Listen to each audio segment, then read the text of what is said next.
Coming up tonight on YCN News, the Cheshire Bridge is getting a makeover.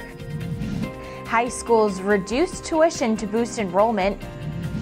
And Vermont's waterways get a cleanup nod from lawmakers. For more news, weather, and sports, it's time for YCN, your local view. Now, your daily digest of the Dartmouth Lake Sunapee region, southern Vermont, and Windsor County. News, sports, weather, and all that is happening in our area. The news on YCN, your local view. Good evening. It's Thursday, April 2nd. I'm Abby Peel. Welcome to YCN News. Regarding Mount Sunapee Resort's expansion, a decision will be made public on April 16th. New Hampshire Department of Resources and Economic Development Commissioner Jeff Rose announced this today. YCN News will continue to update you on this story. You may want to watch the special program. It's officially known as the Cheshire Bridge. That's the 500-foot span from end to end that connects Route 12 in Charlestown, New Hampshire to Route 11 in Springfield, Vermont. Now it's in line for some repairs set to happen later this summer or possibly next year, depending on how the project bids go. Once the work begins, the bridge will be closed for a week, and travelers, whether on 2 or 4 wheels, will cross the bridge in alternating one-way directions. Essentially, this means delays. Yesterday night in Charlestown, a public hearing to explain the project to New Hampshire and Vermont residents allowed people to learn more about the bridge itself. New Hampshire Bureau of Transportation in-house design chief David Scott said state betterment funds will pay for the bridge work. That's about $500,000. Springfield, Vermont Select Board Chairman Christy Morris asked about community news updates.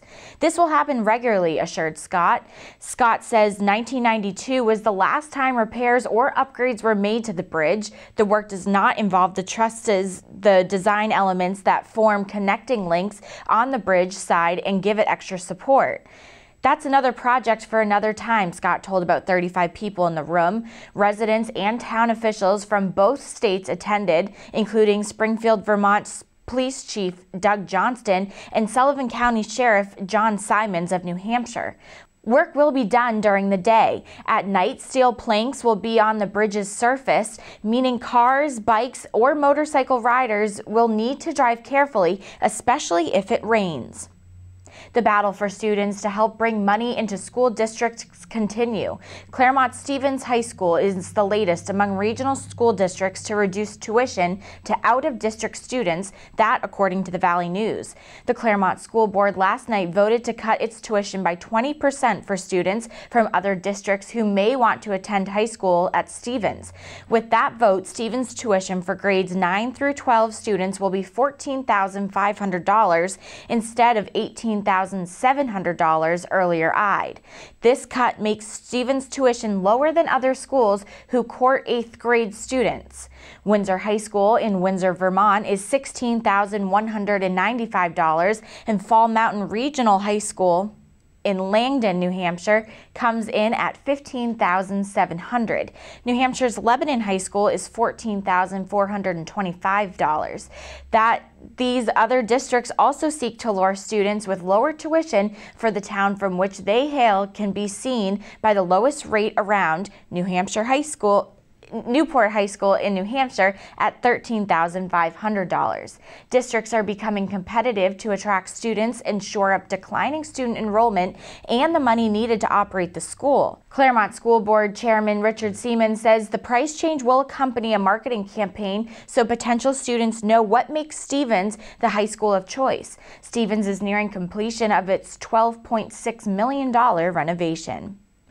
Meanwhile, in Concord, New Hampshire, money issues are taking center stage as well. The New Hampshire House passed a preliminary $11.2 billion budget, a plan that pulls money out of the state's rainy day fund. According to New Hampshire Public Radio, one plan proposed during Governor Maggie Hassan's budget address was kept off the chopping block. That's a plan to bring Keno, or online betting, to some retail establishments near southern New Hampshire and the Massachusetts border. Lawmakers believe setting up Keno in the Granite State could bring in about $11 million to state coffers.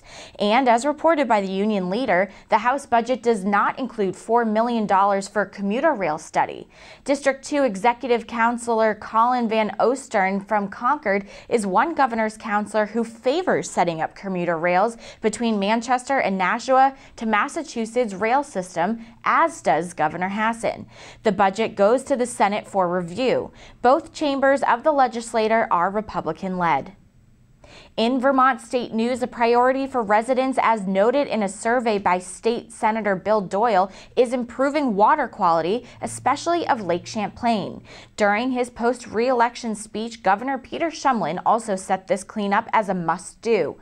Today, residents and the governor got some good news as the Vermont House gave early approval to House Bill 35. That's legislation to clean up Vermont's waterways and Lake Champlain. Shumlin views waterway cleanup as needed to protect Vermont's pristine natural landscape and to draw tourists and the dollars they bring to the state. The governor thanked legislators for their work on the bill, including David Dean, Carol Partridge, and Donna Swaney, all of Windham County. House Speaker Shap Smith says in a news press release he is pleased progress has been made on this bill, agreeing with the governor on its economic and quality of their life importance to the state. Coming up on YCN News, U.S. Senator from New Hampshire Jeanne Shaheen speaks up on the Iran nuclear settlement, and Mike Pizzone will have a check of our spring-like forecast, which may bring higher temps later this week. And Mike will feature in sports 2 college lacrosse teams when YCN News returns. The YCN News continues in a moment. Welcome back to YCN News. I'm Abby Peel.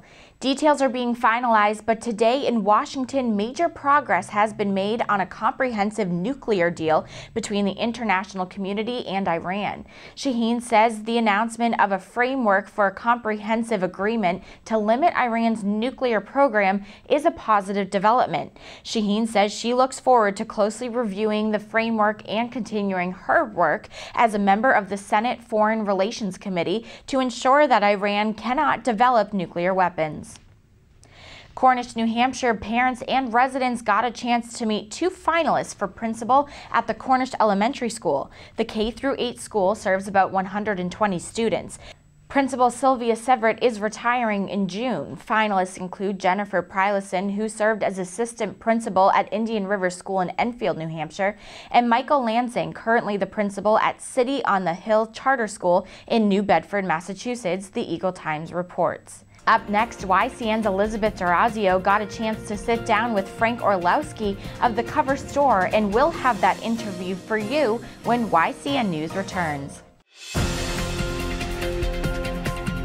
The YCN News continues in a moment.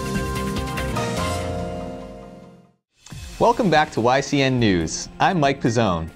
Well, it's finally starting to feel a little more like spring out there, with temperatures having broken the 50-degree barrier today, and it looks like things will be even warmer tomorrow.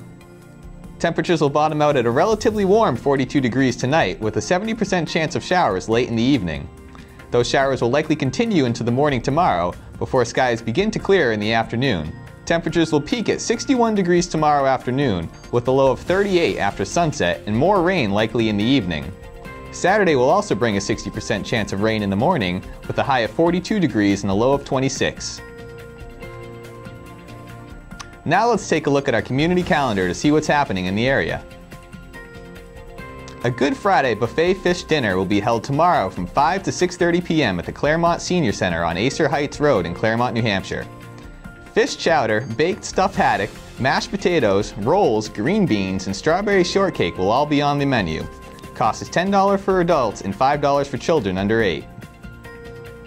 A 5K run and walk to benefit the Central Elementary School Parent-Teacher Organization in Bellows Falls, Vermont will be held Saturday at 11 a.m. at the Rockingham Recreation Center. Cost is $20 to enter, with t-shirts going to the first 100 people who register. Call 802-463-4346 for more information. An Easter egg hunt in Goshen, New Hampshire will be held Saturday from 10:30 a.m. to noon at the Olive Pettis Library on Mill Village Road. The event includes games, prizes, activities, stories, and snacks.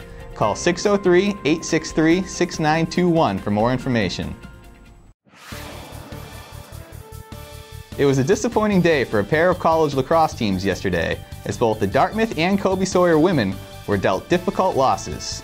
The Dartmouth women's lacrosse team narrowly missed forcing overtime in yesterday's bout with Ivy League rival Harvard, as a late turnover forced by junior Jacqueline Leto and a last-second shot from sophomore Courtney Weiss was handled by Harvard's keeper to wrap up a 9-8 loss.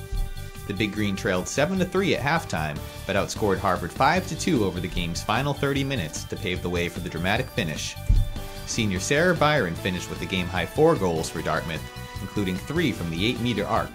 Leto added 2 goals for the home team, with her second marking the 100th point of her collegiate career. Weiss and junior attacker Campbell Probert added single tallies for the Big Green, who fell to 0-9 on the season.